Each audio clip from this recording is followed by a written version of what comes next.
Shalom Bapak Ibu serta saudara-saudari sekalian yang terkasih dalam Kristus Yesus. Kita berjumpa lagi pada hari ini di Minggu Kantate tanggal 10 Mei 2020.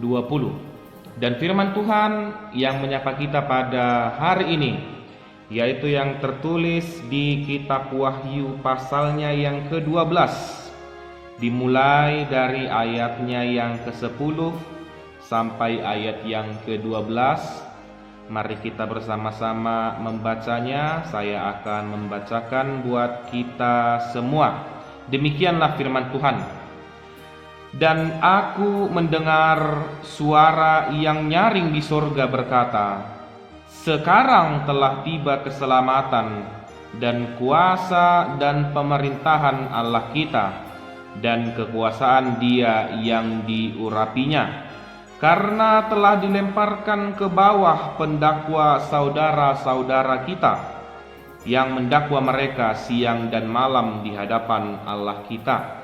Dan mereka mengalahkan Dia oleh darah anak domba dan oleh perkataan kesaksian mereka, karena mereka tidak mengasihi nyawa mereka sampai ke dalam maut. Karena itu bersukacitalah, hai surga dan hai kamu sekalian yang diam di dalamnya. Celakalah kamu, hai bumi dan laut, karena iblis telah turun kepadamu dalam geramnya yang dahsyat, karena ia tahu bahwa waktunya sudah singkat." Demikian firman Tuhan.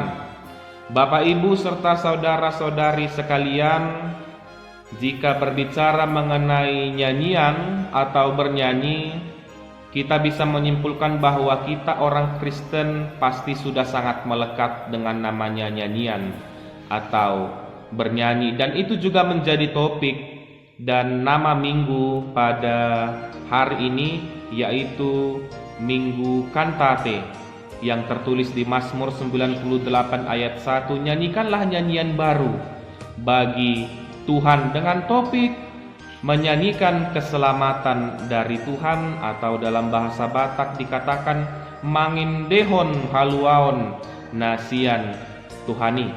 Kembali kita berbicara mengenai nyanyian atau bernyanyi tadi, bahwa memang kita orang Kristen dan juga orang Batak sangat melekat dengan yang namanya bernyanyi atau nyanyian. Bisa kita lihat dalam ibadah-ibadah minggu, hampir setiap minggunya kita selalu diisi dengan nyanyian-nyanyian kor dari setiap kategorial, mulai dari kategorial yang muda seperti sekolah minggu, remaja naposo, kaum bapak, kaum ibu, bahkan mungkin kaum lansia juga senantiasa bersukacita menyanyikan, bernyanyi lagu puji-pujian untuk memuji dan memuliakan nama Tuhan.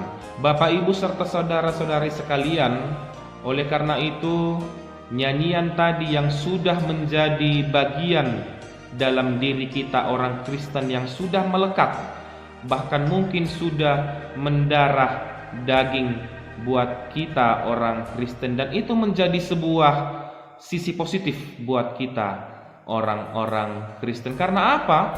Bahkan orang-orang lain, saudara-saudari kita yang beragama lain juga sering mungkin merasa heran melihat kita orang Kristen yang senantiasa selalu bernyanyi dimanapun kita berada, apapun situasi yang kita hadapi, kita selalu saja bernyanyi. Mungkin sebagian orang memandang bahwa kalau mau bernyanyi itu di saat happy, di saat bahagia, di saat sukacita.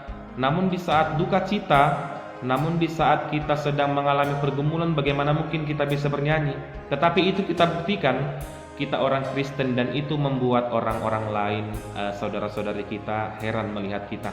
Satu contoh mungkin, jikalau ada salah satu keluarga kita yang telah dipanggil oleh Tuhan, meninggal dunia, pasti juga kita ada membuat sebuah rangkaian acara dengan nyanyian.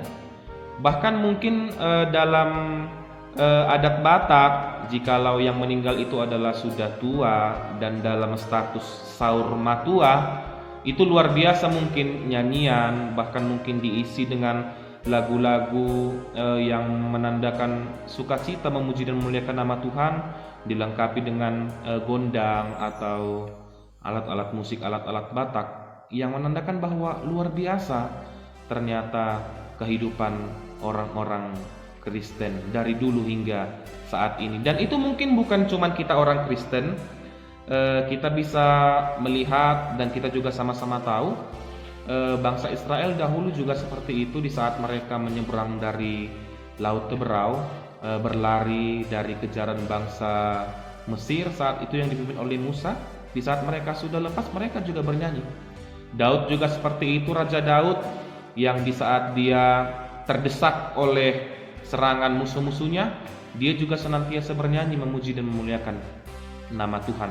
Tetapi Bapak Ibu serta saudara-saudara sekalian, mari kita kembali ke topik khotbah kita pada hari ini. Ditulis adalah nyanyian kemenangan. Apakah yang dimenangkan dalam konteks khotbah kita pada hari ini? Bisa kita lihat jawabannya tertulis di ayat yang ke-7 di perikop sebelumnya. Dikatakan demikian, maka timbullah peperangan di surga. Mikael dan malaikat-malaikatnya berperang melawan naga itu, dan naga itu dibantu oleh malaikat-malaikatnya. Tetapi mereka tidak dapat bertahan, mereka tidak mendapat tempat lagi di surga, dan naga besar itu, si ular tua yang disebut iblis atau Satan, yang menyesatkan seluruh dunia, dilemparkan ke bawah. Ia dilemparkan ke bumi bersama-sama dengan malaikat-malaikatnya.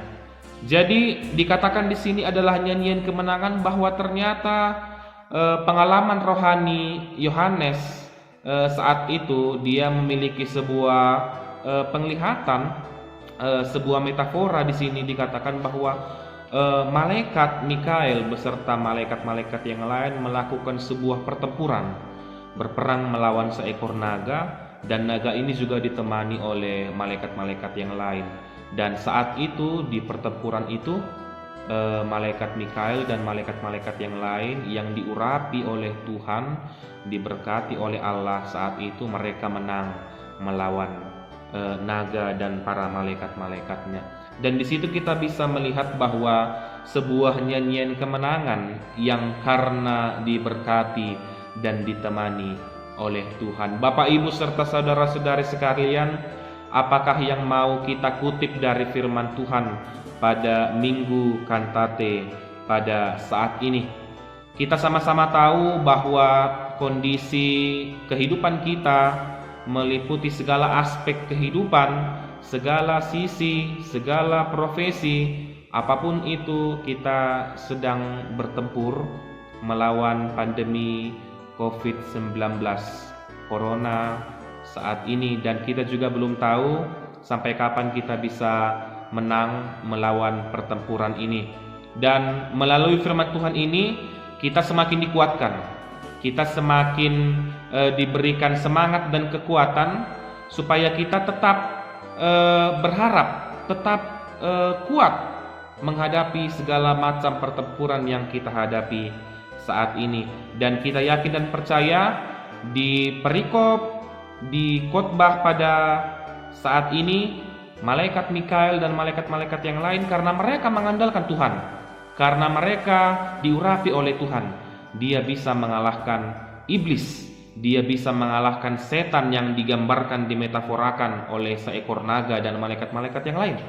Dan kita juga demikian, jikalau kita bersama dengan Tuhan, siapa yang bisa melawan kita? Oleh karena itu kita semakin dikuatkan, Bapak Ibu serta saudara-saudari sekalian, meskipun kita masih dalam proses pertempuran, kita yakin dan percaya kita semakin kuat dan semakin teguh apapun masalah, apapun yang kita hadapi dalam kehidupan kita hingga saat ini. Jika kita mengandalkan Tuhan, jika kita meminta bantuan serta berdoa kepada Tuhan, yakin dan percaya Tuhan pasti akan membantu dan memenangkan kita. Oleh karena itu, Bapak Ibu serta saudara-saudari sekalian, mari kita bersama-sama memohon kekuatan daripada Tuhan. Marilah kita memberikan apapun yang ada dalam diri kita menjadi sebuah nyanyian kepada Tuhan untuk memuji dan memuliakan